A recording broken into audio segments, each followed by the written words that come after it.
किसने महासागर के पानी को अपने चुल्लू में नापा है? कौन है जो आसमान को अपने बित्ते से नापता है? कौन है वो जो यहाँ की मिट्टी को अपने नपौने में, पहाड़ों को अपने तराजू में और पहाड़ियों को कांटे पर तौलता है? कौन है उसका मंत्री?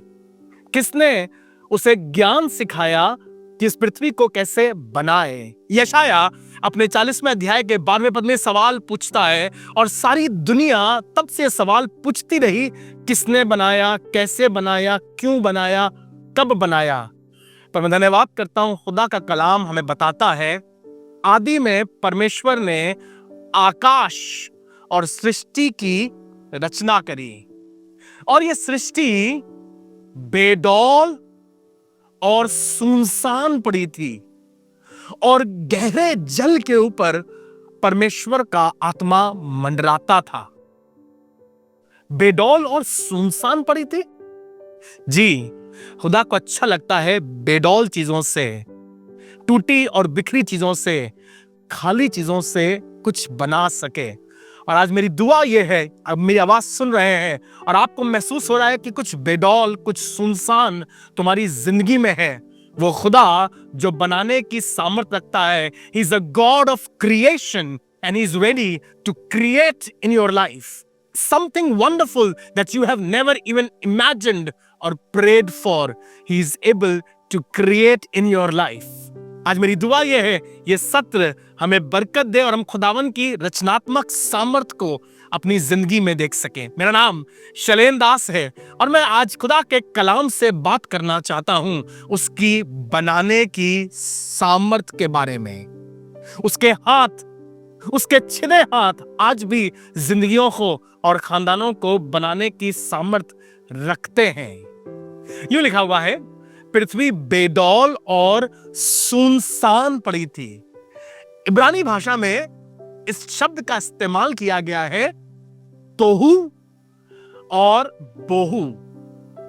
तोहू मतलब वो चीज जहां केओस हो, जहां सब कुछ बिखरा हो, डिस्टर्ब्ड हो, और बोहू जो खाली हो, एम्प्टी हो, हॉलो हो। कई बार हमारा घर तोहू और बोहू से भरा रहता है। हमारी जिंदगियां केओस से भरी रहती हैं, आफतों से भरी रहती हैं, and everything is disturbed. Yes, you have a beautiful mansion, you have a big vehicle, ढेर सारा पैसा बैंक में है और क्रेडिट कार्ड्स तुम्हारे पास अनगिनत हैं, ढेर सारी कमाई, ढेर सारा बनाया, लेकिन उसके बाद भी लगता है जिंदगी बिल्कुल तोहू और बहू है, खाली और वॉइड है। शादी में खर्च किया है 23 लाख रुपया, लेकिन उसके बाद भी शादी में कोई खुशी नहीं है। Your marriage seems to be like tohu. This is my prayer that the creative power of God may work in our lives. And as you are watching this, उसका पवित्र आत्मा इस तरह से मंडराए कि तुम्हारे गहरे जल के ऊपर आज परमेश्वर की रचनात्मक सामर्थ कुछ क्रिएट करने लगे। बेटा, तू जवान है, तेरी उम्र 18 साल की है और तुझे लग रहा है सब कुछ, मेरी जिंदगी केओस में जा रही है, मेरी पढ़ाई, मेरी दोस्ती, मेरे घर, मेरा रिश्ता, मेरा पारिवारिक जीवन, मेरे social life is in a chaos. I am sure the reason God has brought you, क्योंकि खुदा तुम्हारी जिंदगी में कुछ बनाना चाहता है, कुछ रचना चाहता है, कुछ आकार देना चाहता है, बेडौल चीजों को कुछ वजूद देना चाहता है, ताकि तुम कह सको, खुदावन तेरा शुक्र कि तूने मेरी जिंदगी में अपना काम किया है। यह बाइबल की दूसरी ही आयत है। और पृथ्वी बेडौल और सुनसान पड़ी थी और गहरे जल के ऊपर उसका आत्मा, on the deep the spirit of God was hovering. मुझे मालूम नहीं तुम्हारे ऊपर किस चीज के कारण अंधेरा है, किस चीज के कारण तुम्हें लग रहा है सब कुछ डूब सा रहा है, पर आज पवित्र आत्मा मंडरा रहा है तुम्हारे कमरे में, तुम्हारी परिस्थिति में, तुम्हारे घर में पवित्र आत्मा मंडरा रहा है। Wherever you are sitting right now and watching this feed, Holy Spirit is hovering over you, क्योंकि वो कुछ बनाना चाहता है और वो जीवन देने वाला, वो सामर्थ से भरने वाला खुदा आज यहां मौजूद है कि तुम्हारी जिंदगियों में अपने अद्भुत काम को कर सके। लिखा है वो चीजों को जो है भी नहीं नाम लेकर ऐसे बुलाता है जैसे कि वो है। जो तुमने खो दिया अब नहीं है, पता नहीं क्या हो गया। वो भविष्य खुदा बनाने की सामर्थ्य रखता है, वो रिश्ते खुदा बनाने की सामर्थ्य रखता है, वो जीवन खुदा बनाने की सामर्थ्य रखता है। और ये शब्द तोहू और बोहू तुम्हारी जिंदगी से सदा के लिए दूर हो जाए और तुम कह सको God has created something wonderful in my life. प्रभु यीशु मसीह यूहन्ना उसके 11वें अध्याय में लाजर के गांव में जाते हैं, बैतनिया जाते हैं। अब यीशु मसीह को यहां आना चाहिए था 4 दिन पहले, और प्रभु यीशु मसीह आपके पास तो खबर पहुंचाई गई थी कि आपका दोस्त लाजर जिसे आप प्यार करते हैं बहुत बीमार है, प्लीज आइए आकर दुआ कर दीजिए। पर बाइबल बताती है यीशु मसीह 2 दिन और ठहर गए, लाजर मर गया। मरियम और मार्था का भाई लाजर जिसे यीशु मसीह बहुत प्यार करता था मर गया। जिसे यीशु मसीह प्यार करता था वो बीमार है और फिर इतना बीमार हुआ कि मर गया। जी, किसने आपसे कहा अगर यीशु मसीह में प्यार करेगा तो कभी बीमारी नहीं आएगी, कभी मुसीबत नहीं आएगी? मुसीबत तो आएगी, समस्याएं तो आएंगी, दुख तो आएगा, पर इन दुखों में वो खुदा तुम्हारा मुस्तैद मददगार होगा। लग रहा था यीशु मसीह को आने में देर हो गई है, लाजर मर गया है और उसे उठा करके कब्र में रख दिया गया। अब तो उसे मरे हुए 4 दिन हो गए हैं। 4 दिन बाद जब यीशु मसीह बैतनिया में आते हैं, खबर फैल जाती है कि यीशु जो लाजर को प्यार करते थे उसके घर जा रहे हैं, तो लिखा है उसकी बहन मार्था भाग के आती है और रास्ते में आकर यीशु मसीह मिलती है, रोने लगती है और कहती है अगर तू यहाँ होता तो हमारा भाई नहीं मरता, अगर तू यहाँ होता तो हमारा भाई जिंदा होता। आपने लेट कर दी जीसस, अगर आप आ जाते तो शायद हमारी जिंदगी आज भी खूबसूरत होती, हमारा भाई बच जाता। यीशु मसीह ने कहा पुनरुत्थान और जीवन मैं ही हूं, जो मुझ पर विश्वास करेगा वो ना मरेगा। कह लेंगे हाँ मुझे मालूम है आप पुनरुत्थान और जीवन है, और मुझे मालूम है हमारा भाई दूसरे आगमन पर जी उठेगा, न्याय के दिन पर जी उठेगा।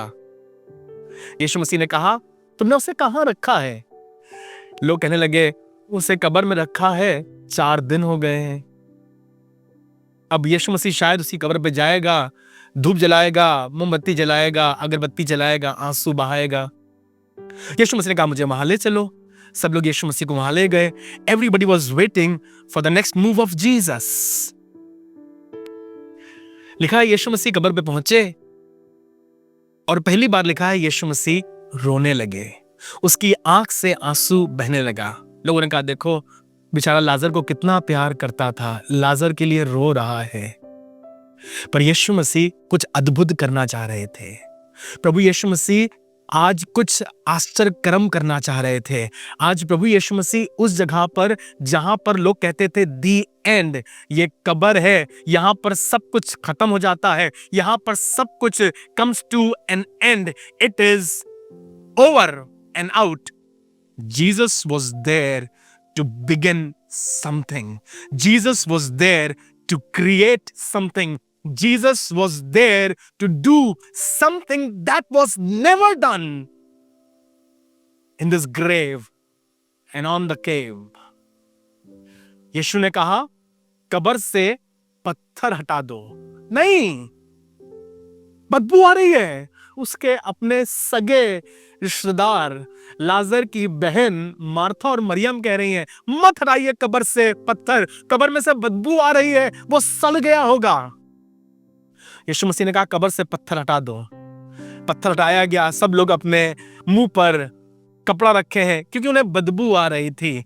पर मैं धन्यवाद करता हूं जहां सड़ गया, जहां गल गया, जहां बदबू आ रही है और लोग कह रहे हैं ये तीहू और बोहू हो गया है, स्वर्ग का परमेश्वर वहीं से कुछ अद्भुत निकालना चाहता है, वहीं से कुछ जिंदगी पैदा करना चाहता है। And he wants to turn your chaos into laughter, your tears into joy, and your hollowness, और तुम्हारा खालीपन फिर से खुशियों से भरना चाहता है। वो आसमान का खुदा आज आया ही इसीलिए है कि कुछ बना सके, उसका शौक है।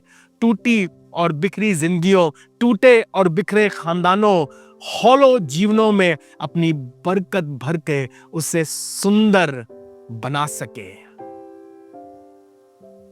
और गहरे जल के ऊपर उसका आत्मा मंडराता था।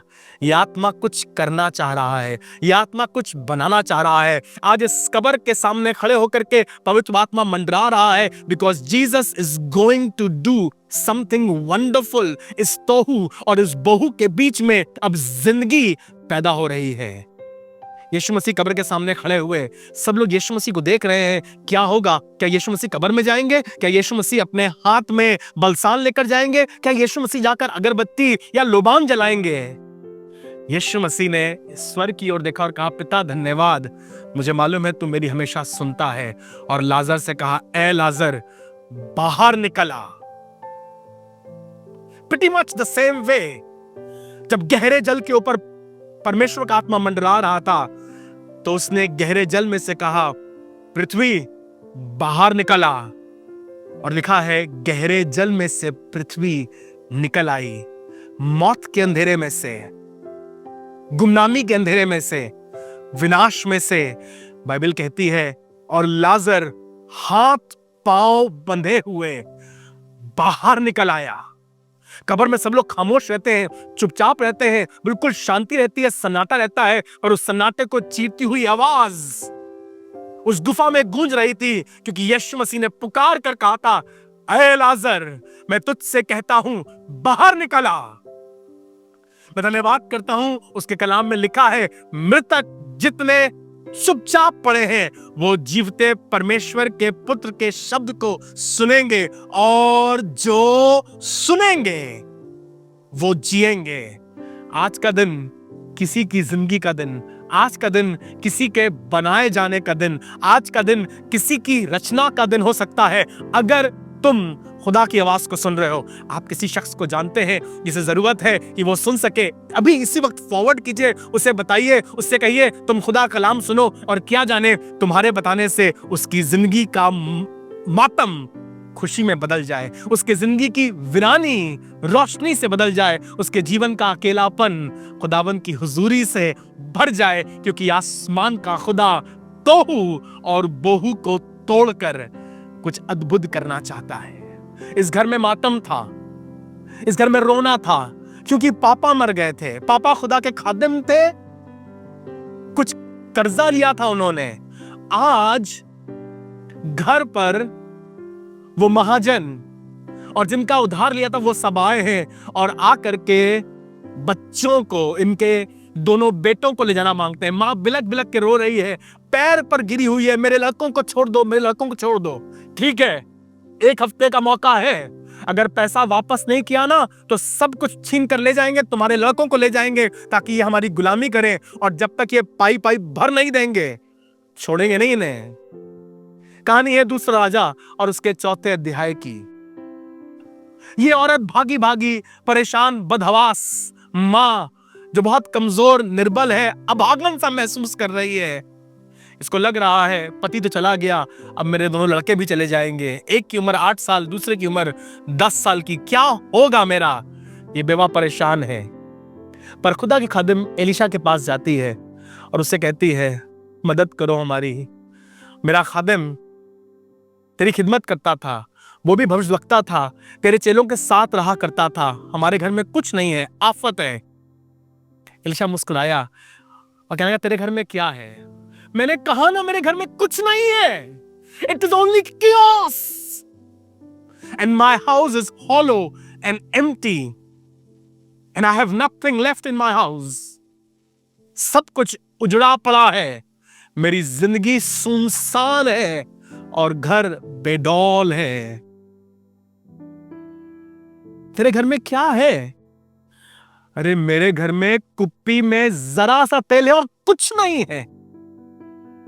एलिशा मुस्कुराया और कहने लगा, ठीक है, अपने घर चली जा और उस पड़ोस के लोगों से बर्तन मांग ले। और देख, थोड़े बर्तन मत मांगना, ढेर सारे बर्तन मांगना। बर्तन काहे के लिए? तू जा, ढेर सारे बर्तन मांग ले, थोड़े बर्तन नहीं, ढेर सारे बर्तन। मुझे कोई बर्तन देगा भी नहीं। उन्हें मालूम है हमारे घर के तो बर्तन बिक चुके हैं कर्जे के कारण। अपना दरवाजा बंद करना और कुप्पी का तेल उंडेलना शुरू करना। एलिशा की बात मानकर ये बेचारी बेवा चली गई। अपने बच्चों से कहा, बेटा जाओ बुआ से, बेटा जाओ चाची से, बेटा जाओ दादा से, बेटा जाओ मोहल्ले वालों से बर्तन मांग लाओ। सब कह लगे, क्या करोगे बर्तन के? देखो बेचना नहीं, शाम को वापस कर देना, हमारे बर्तन है, महंगे बर्तन है। ये गई, बर्तन मांगे, बच्चों ने बर्तन मांगे। घर में सब तरफ बर्तन ही बर्तन रखे हुए हैं, खाली बर्तन है। बोहू, एम्प्टी वेसल्स, कुछ नहीं है हमारे पास। तेरे पास कुप्पी में तेल है, इस तेल का क्या होगा? ये तो इस लायक भी नहीं कि एक बार का खाना पक सके। अरे इस तेल को अपने हाथ में ले और उंडेलना शुरू कर। पता नहीं कैसे कांपते हाथों से इसने विश्वास कर लिया और धीरे धीरे तेल उंडेल रही थी। जब तेल उंडेल रही थी, थोड़ा सा तेल गिर भी गया। अरे पकड़ो, गिर जाएगा, वेस्ट हो जाएगा। पर सबसे पहले सबसे छोटे ग्लास में इसने तेल डालना शुरू किया और ग्लास भर गया। तेल खत्म नहीं हुआ। हिम्मत बढ़ी, एक और कलसिया रखी थी, उसमें इसने तेल उंडेला, वो कलसिया भी भर गई। फिर देखा एक और मटका धरा था, उसमें इसने तेल उंडेला, अरे मटका भी भर गया। बड़ा डेकचा, हंडे, ड्रम सब भर गए। You know why? Because God is ready to create something out of nothing. मेरी बहन, तेरी कुप्पी में थोड़ा सा तेल है और तेरे दिल में ईमान है, तो आज तू खुदावंद की रचनात्मक सामर्थ को देखेगी। पापा जी, आपने बहुत कोशिश करी पर आपका घर केओस से भरा है। आज कहो पवित्र आत्मा, हम अपने आप को तेरे हवाले करना चाहते हैं और चाहते हैं हमारे घर के अंधेरेपन पे प्रभु हमारे घर पर तेरा आत्मा मंडरा सके। Invite Holi spirit. अगर तुम विश्वास करते हो, अगर तुम मेरी बात समझ पा रहे हो, मेरी बहन, मेरे भाई, आज कहो पवित्र आत्मा, हम चाहते हैं तू हमारे परिस्थितियों पे मंडरा, हमारे घर पर मंडरा। पासबान कहो, प्रभु आज चाहता हूं मेरी कलीसिया पर मंडरा और तुम्हारे कलीसिया का झगड़ा, हॉलोपन, केओस प्रभु यीशु मसीह नासरी के नाम से सदा के लिए दूर हो जाए। And may God create something wonderful that you can stand and testify. मैं आपके लिए दुआ करने जा रहा हूं, आप विश्वास कीजिए, वो खुदावंद यीशु मसीह कुछ बनाने जा रहा है, कुछ करने जा रहा है, कुछ रचने जा रहा है, जो आंखों ने नहीं देखी, कानों ने नहीं सुनी और मनुष्य के चित्त में नहीं आई, वो तुम्हारा खुदा तुम्हारे लिए बनाने जा रहा है। जिंदा खुदावंद, हम तेरा शुक्र करते हैं। यिर्मयाह के 18वें अध्याय में वो मट्टी बिगड़ गई, पर तूने उठाकर मट्टी को फेंक नहीं दिया। तेरे रचनात्मक हाथों ने उस मट्टी से एक नया बर्तन बना दिया। आज दुआ करता हूं प्रभु, बिखरी और टूटी जिंदगियां तेरे सामने अपने आप को बिछा रही हैं। We are calling upon you Lord, और दुआ करते हैं प्रभु, अपने हाथ को बढ़ा करके किसी के सुनसान अकेले जीवन में प्रभु, किसी की बेडौल जिंदगी पर तेरा अक्स दिखाई पड़ सके। और आज दुआ करता हूं प्रभु, हमारी इस सीरीज पर और सुनने वालों पर आपका अनुग्रह हो। और आज दुआ करता हूं प्रभु, हर एक आंख जो तेरे सामने बंद है, हर एक घुटना जो तेरे सामने झुका हुआ है, उसकी जिंदगी में तेरी रचनात्मक सामर्थ काम कर सके, नया कर दे, खूबसूरत कर दे, बना दे प्रभु, और गवाही स्थापित हो कि उस खुदा ने मेरे बेडौल जीवन को अपनी खूबसूरती से भर दिया। There is no other creator like you, O Lord. Thank you for working in our lives. यीशु मसीह नासरी के नाम से, आमीन। खुदा आपको बरकत दे। If you are blessed, do share this feed with somebody. हम लोग कल फिर मुलाकात करेंगे एक और खुदावन के आश्चर्य कर्म के साथ। और मैं विश्वास करता हूं जैसे जैसे जेनेसिस द बिगिनिंग आगे बढ़ेगा, आप खुदावन के आश्चर्य कर्म को अपनी जिंदगी में देखेंगे।